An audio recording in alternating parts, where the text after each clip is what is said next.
안녕하십니까 시청자 여러분. 성신들을 위한 성경 공부의 시간 성경 속으로, 이 시간에는 계속해서 매주 로마서를 공부하고 있습니다. 제가 처음부터 그랬지만 로마서 앞부분에는 상당히 부정적이고 도전적이고 죄에 대한 말이 많이 나왔습니다. 왜 그랬을까 생각해보면 이제 3장 21절이 넘어가면서부터 알 수가 있습니다.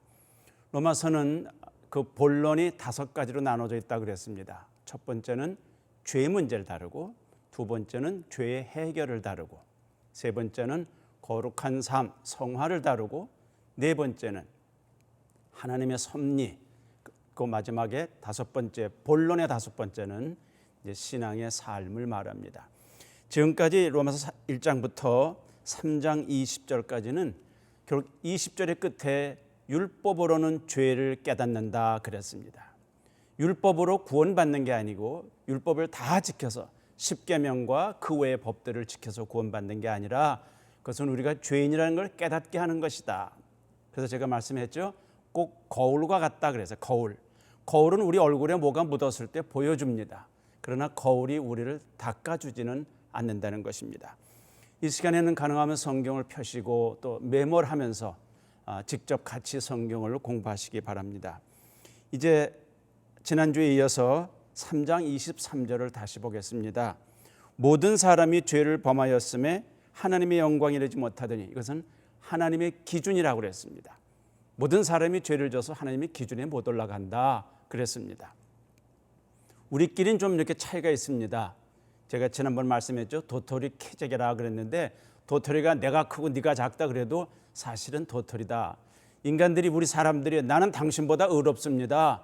나는 죄 안 졌습니다. 그렇지만 하나님 보실 때는 너도 죄인이다. 그렇게 말씀했다는 거죠. 이제 3장 24절을 보십시오.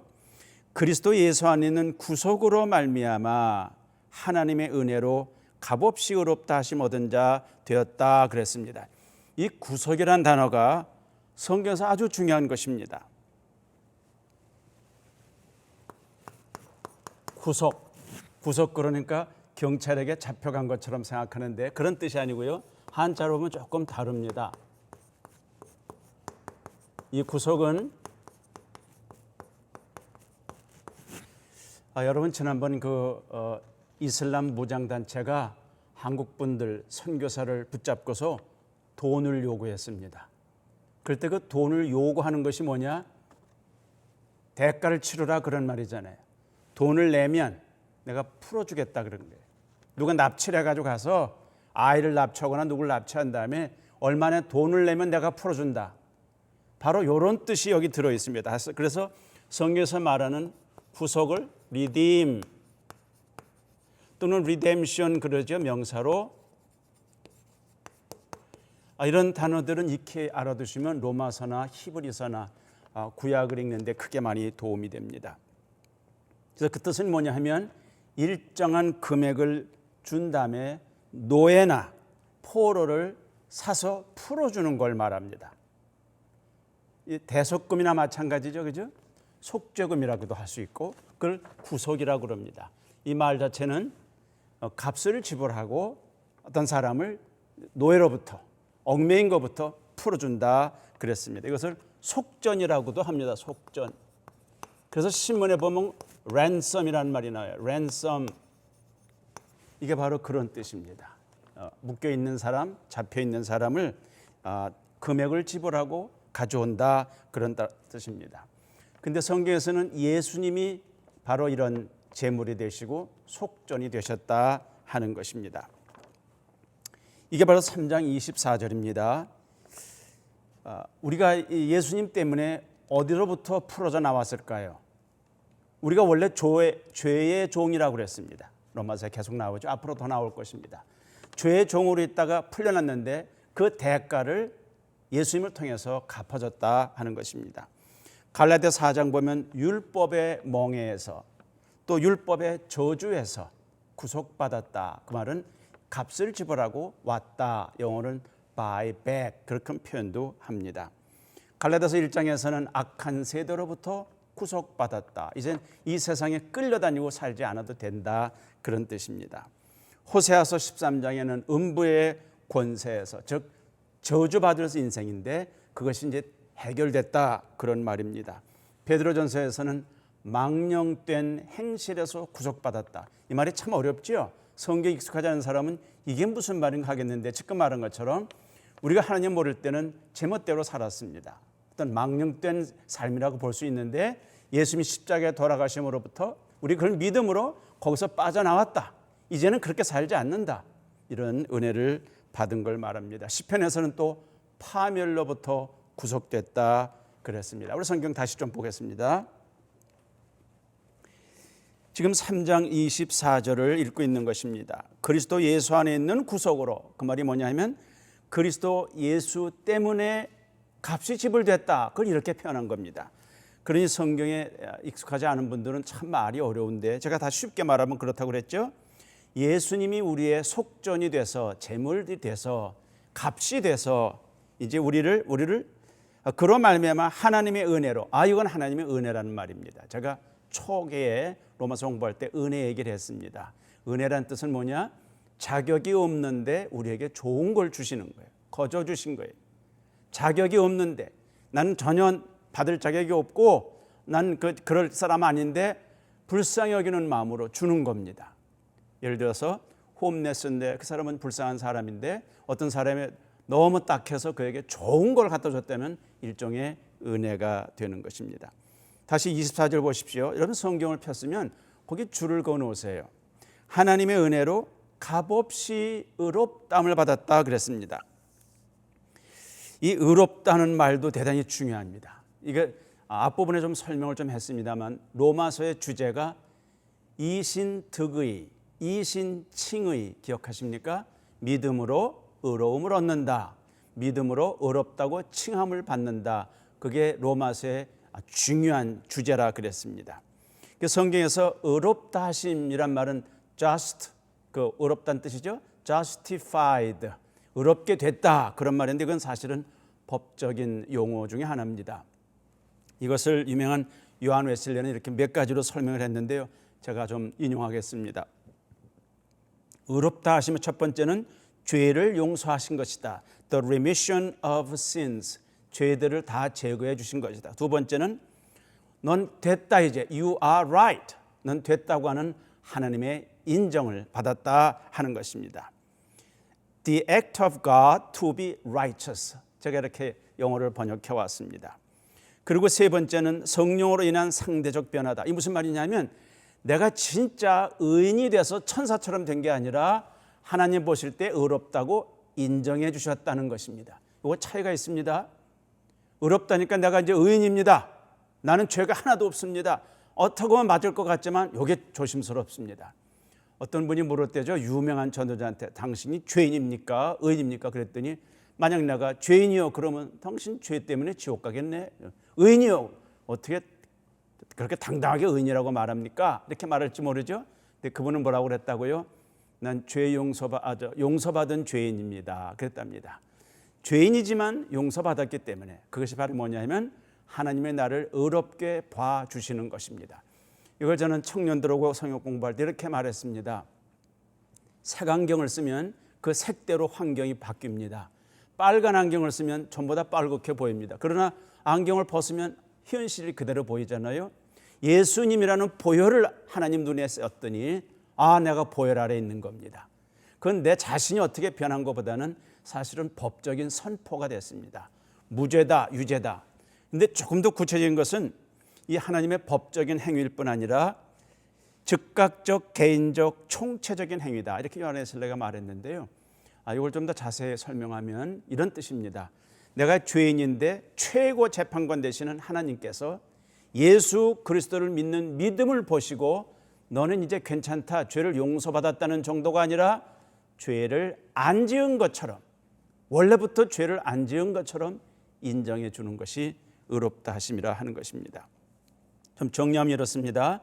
죄를 용서받아 처벌이 면제되고 하나님의 은혜로 복귀가 되고 하나님의 의를 덧입어서 법적으로 새로운 위치를 갖게 되었습니다. 그리고 하나님 우리 죄를 용서하지도 않으십니다. 자, 오늘 중요한 것은 여기 3장 25절입니다. 이 25절에 어려운 단어들이 나오기 때문에 오늘은 조금 더 신경을 써서 배우시기 바랍니다. 25절, 이 예수를 하나님이 그의 피로 인하여 믿음으로 말미암는 화목제물로 세우셨으니 이는 하나님께서 길이 참으시는 중에 전에 지은 죄를 간과하심으로 자기의 의로우심을 나타내려 하심이니. 참 말이 어렵습니다. 이 내용이 쉽지가 않습니다. 여기 다시 25절, 여기 화목제물이 나오고 피가 나옵니다. 성경에는 구약과 신약에 같은 말이 나오는데 생명이 피에 있으므로 피 흘림이 없으면 죄 사함이 없다. 죄를 진 결과는 죄의 삭은 사망입니다. 죽음입니다. 그런데 피를 흘리면 되는데 그 피가 누구 피냐? 아무나 피를 가지고 하면 안 된다는 거예요. 아무나 피는 강도가 피를 흘려도 나한테 소용이 없습니다. 부모가 나 대신 피를 흘려도 소용이 없습니다. 그런데 여기에 하나님이 그의 피로, 그의 피는 뭘까요? 예수 그리스도의 피라 그랬습니다. 자, 여기서 이제 조금 어려운 걸 공부를 하겠습니다.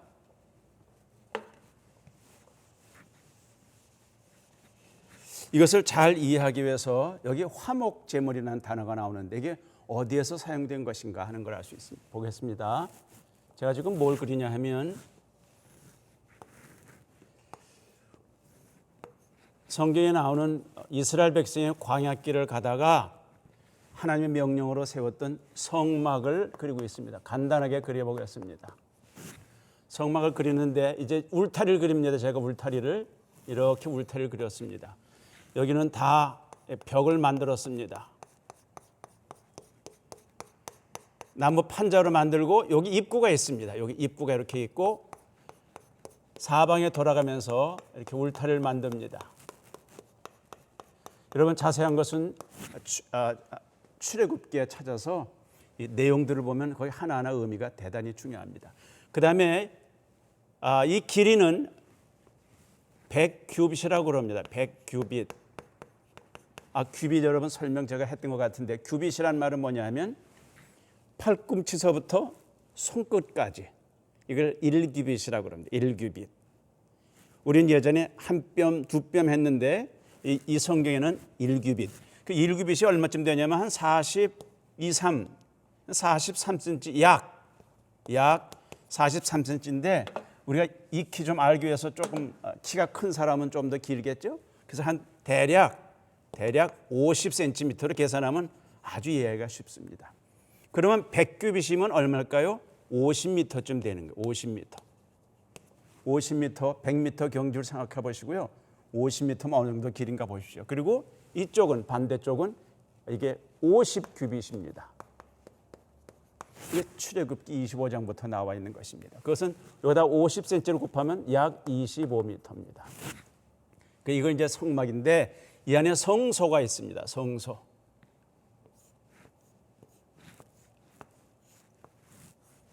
성소가 있는데 여기 지붕이 이렇게 있어야 되죠. 저쪽으로도 있습니다. 그리고 이쪽이 동쪽입니다. 동쪽에서 입구가 들어가는 거예요. 입구는 하나밖에 없습니다.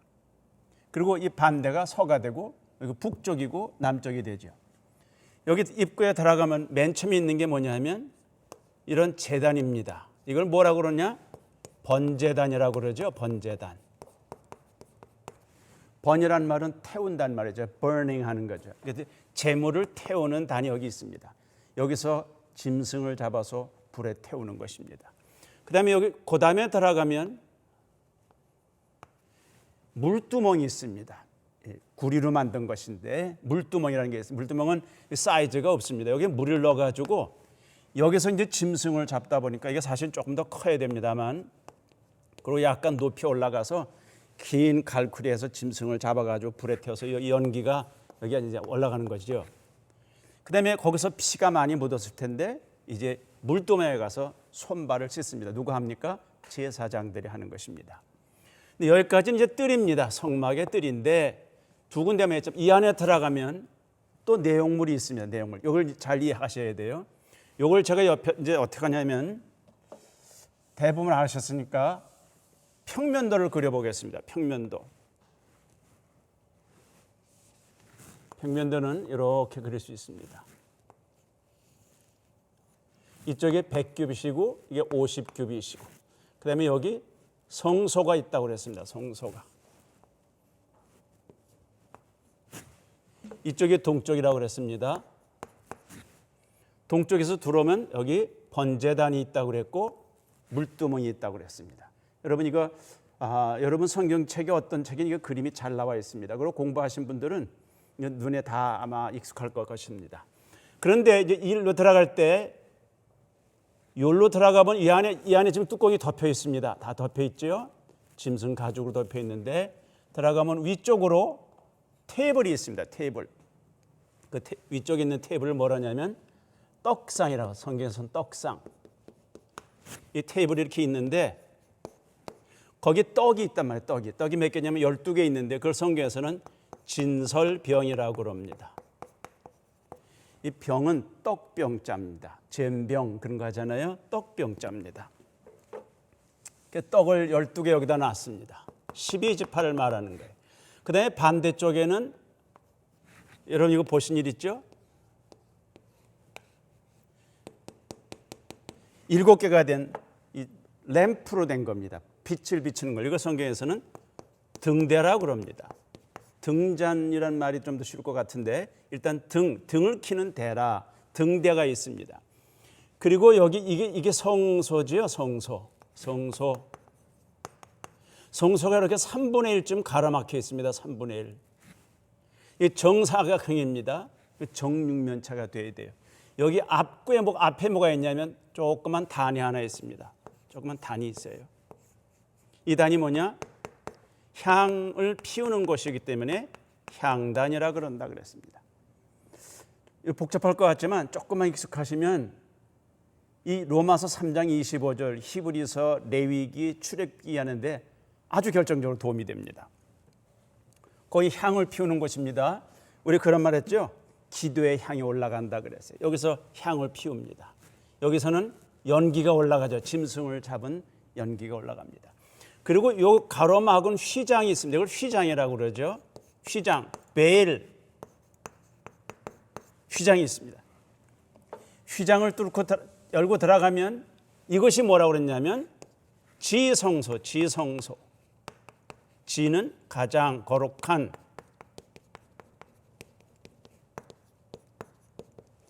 지성소가 있어요. The Holy of Holies. 거기에 뭐가 있죠? 언약궤가 들어있습니다. 언약궤. 설교를 많이 들으셔서 알겠지만 그러나 다시 이렇게 머릿속에 그림처럼 알아놓는 게 중요한 것입니다. 언약궤는 일반적으로 이렇게 궤가 만들어져 있죠. 그리고 여기 구루비들 천사가 둘이 있다고 그랬습니다. 서로 마주보고 밑에까지 이렇게 구룹이 있다고 그랬어요. 이 안에 있습니다. 그 안에 뭘 집어넣었었죠? 전에 아론의 쌍난 지팡이, 십계명판, 그다음에 만나 항아리 이런 걸 이 속에 집어넣었다 그랬습니다. 여기서 중요한 게 하나가 이제 지적이 돼야 돼요. 이것을 뭐라냐면 언약궤라고 그랬죠. 궤. 이스라엘 사람들이 광야를 가거나 요단강을 건널 때 이걸 지고 갔단 말입니다. 여기다 이렇게 막대를 끼웠거든요. 바알을 끼웠어요. 넷이 이렇게 어깨를 메고서 요단강에 물을 제사장들이 발을 담갔더니 물이 끊어졌다. 바로 이걸 말하는 것입니다. 그런데 이게 뚜껑이 되어 있습니다. 뚜껑을 덮어놓은 거예요. 여러분 여기서 잊지 말고 잘 기억할 게 뭐냐면 이 뚜껑을 시은좌라 그럽니다. 시은좌. 은혜를 주는 곳이다. 그런 말이에요. 시은좌. mercy seat. 은혜를 주는 곳이다. 이 뚜껑이 굉장히 중요한데 이 뚜껑과 같은 뜻의 의미가 어디 나오냐면 화목제물이라는 단어입니다.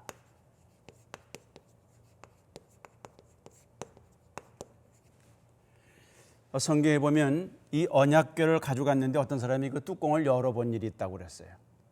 이걸 열어보고 그게 뭐가 들었나 열어봐서 죽었다고 그랬습니다. 이 안에 열어보면 10계명이 거기서 있습니다. 계명이 있고 돌판이 있고 만나 항아리가 있고 아론의 쌍난 지팡이가 있다고 그랬는데 그런데 뚜껑을 덮어놨다 이 말이에요. 뚜껑을 덮어놨어요. 카바 해놨거든요. 뚜껑으로 그 율법의 저주 그런 걸. 이게 뭐냐? 구속이라는 단어와 연결됩니다. 다 똑같은 말보다는 연결이 되어 있습니다. 영어로는 atonement라고 그러죠. atone, 하나로 되는 거. 이게 뚜껑을 덮었단 말이에요. 율법의 저주를 막았다 이런 말입니다. 자, 다시 이제 정리하겠습니다. 여러분, 이걸 머릿속에 이렇게 두십시오. 그러면 이 지성소에는 누가 들어가냐? 대제사장이 제비 뽑아서 제사장 가운데 한 사람이 뽑혀서 그 사람은 1년에 한 번 들어간다고 히브리서에 있습니다. 조금씩 제가 공부할 동안 제가 자세히 좀 하겠습니다만 지금 다 이해 안 돼도 괜찮습니다. 제가 히브리서 다시 다 펼 테니까. 그 다른 사람은 제사장들은 여기서 제사 다 드리지만 이 휘장을 지나서 언약궤가 있는 곳에 들어가는 건 1년에 한 번 들어가는데 백성들의 죄를 짊어지고 가는 거예요. 들어갈 때는 이 앞에서 짐승을 잡았을 때 받았던 피를 가지고 들어갑니다. 피가 없이 들어가면 죽는다고 그랬어요. 그래서 이런 글들이 있습니다. 사실 그 대제사장도 죄가 있는 죄인이에요. 그가 제사장이지만 자기에게도 피가 필요한 거예요. 예수 그리스도의 피가, 구세주의 피가 필요한 겁니다. 그래서 심지어는 혹시 자기가 죄가 있는데 그것도 잘 인식 못하고 짐승의 피를 들고 들어가면 거기서 죽는 겁니다. 이 짐승도 버짐이나 질병이 없는 깨끗한 어린 양 같은, 바로 그런 순전한 피를 가지고 들어가야 되거든요. 대야로 들고 들어가겠죠. 이렇게 양푼이라고 그러는데, 그래서 이 사람이 죽을까 봐 발목에다가 끈을 맸답니다. 어떤 경우는 허리에다 매기도 해서 쿵 하고 쓰러지면 그냥 막 들어가서 시체를 꺼낼 수가 없어 줄을 잡아당겼다 그럽니다. 이만큼 여기는 거룩한 것입니다. 그래서 지성소라고 합니다. 근데 이게 무슨 뜻이냐? 이게 지금 예수 그리스도를 믿는 건 무슨 뜻이냐? 여러분, 히브리서에 보면 구약의 율법은 그림자라고 써 있습니다. 장차 올 좋은 것의 그림자라고 되어 있어요. 즉 이런 것들이 뭐의 그림자란 말입니다. 뭐의 그림자예요? 앞으로 오실 메시아의 그림자예요. 히브리서가 바로 그걸 말합니다. 여러분, 히브리서를 너무 힘들어하지 않고 몇 번만 읽어보세요. 읽고 또 읽고 천천히 읽고 관주를 통해서 구약을 좀 찾아보면 히브리서를 다 읽다 보면 놀라운 걸 깨닫는데, 이게 예수님이 주인공이구나 하는 걸 알 수가 있습니다. 이걸 제가 다음 시간에 조금 더 설명을 하려고 합니다. 간단히 말하면 여기 입구는 뭐냐? 일로 외에는 들어가면 안 된다. 요한복음 10장에 강도는 넘어 들어온다고 그랬어요. 강도 도적들은. 그러나 예수님만 생명의 문이기 때문에 글로 와 들어야 되고요. 여기 번제단이에요. 여기 제물이 예수님 되셨잖아요. 예수님이 십자가에 돌아가신 게 제물이 되셨거든요. 물두멍은 뭐예요? 하나님 말씀을 에베소 5장에서는 물과 같은 말씀이라고 그랬어요. 하나님 말씀으로만 손발이 씻어지는 거예요. 하나님 말씀으로만 우리 영혼이 깨끗해지는 거예요. 그 다음에 여기 들어가면 떡상이 있습니다. 예수님께서 그랬죠. 내가 생명의 떡이다. 그뿐에 여기 등이 있었죠. 등대. 내가 세상의 빛이다. 다 예수님 아닙니까? 그리고 향단이 있습니다. 예수 그리스도 이름으로 기도해 하나님 응답하시잖아요. 다 비유가 됩니다. 그 다음에 언약궤는 하나님이 임재하는 곳입니다. The presence of God. 하나님이 임재하는 곳이니까 바로 예수님이잖아요. 예수님은 하나님이 사람의 몸으로 오셨기 때문에 그 안에 full, 가득 하나님이 계신 거지 않습니까? 즉 예수님이 하나님이세요. 그뿐 아니라 아까 뚜껑을 얘기했죠. 뚜껑은 은혜로 덮어준 것입니다. 그래서 여기 지금 거룩한 성물이 7가지가 있습니다. 하나, 둘, 셋, 넷, 다섯, 여섯, 뚜껑까지 하면 7개의 성물이 있습니다. 이게 뭘까요? 예수 그리스도의 그림자다 하는 것입니다.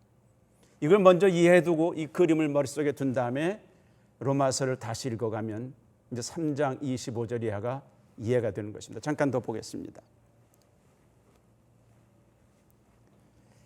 3장 25절, 이 예수를 하나님이 그의 피로 인하여 번제단에서 짐승 대신 예수님이 대신 죽으심으로 인하여 믿음으로 말미암는 믿는 사람에게 해당되는 화목제물로 세우셨으니, 그게 아까 말한 propitiation, 즉 그 언약궤 뚜껑에 있는 시은좌, 은혜의 자리, 우리에게 은혜를 베푸셨으니 그런 겁니다.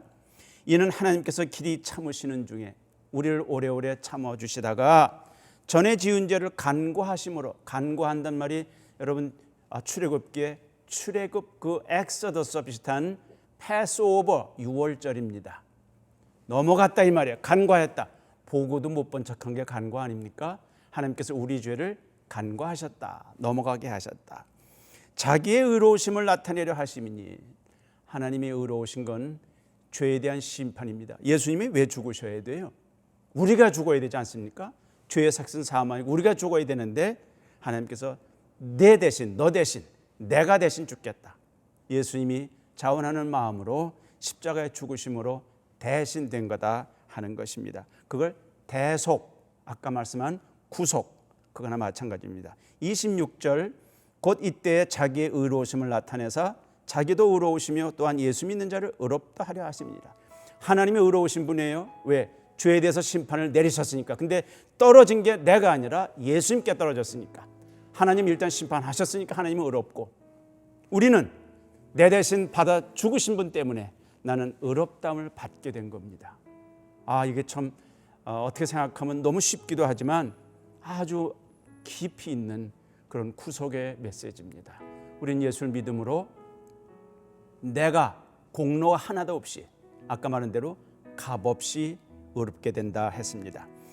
이것을 계속해서 저 말씀을 더 나누겠습니다만, 오늘 이번 주간에는 이 3장 24절 25절을 여러분 좀 읽어보시면 좋겠습니다. 값없이 의롭다함 받습니다. 대속된, 대신 죽으신, 대신 속전을 다 갚아놓으신 예수님 때문에 되는 것입니다. 기도하겠습니다. 하나님 아버지, 내가 내 죄를 갚으려면 죽음밖에 없지만 예수님께서 대신 십자가에 죽으심으로 화목 제물이 되셔서 하나님과 우리 사이에 화목하게 하셔서 감사합니다. 그 예수를 마음에 믿기만 하면 죄가 용서받으며 의롭게 해주시는 것 감사합니다. 이 공부라는 분들을 축복하셔서 이 믿음의 근거가 견고해지게 해 주옵소서. 예수 그리스도의 이름으로 간절히 기도하옵나이다. 아멘.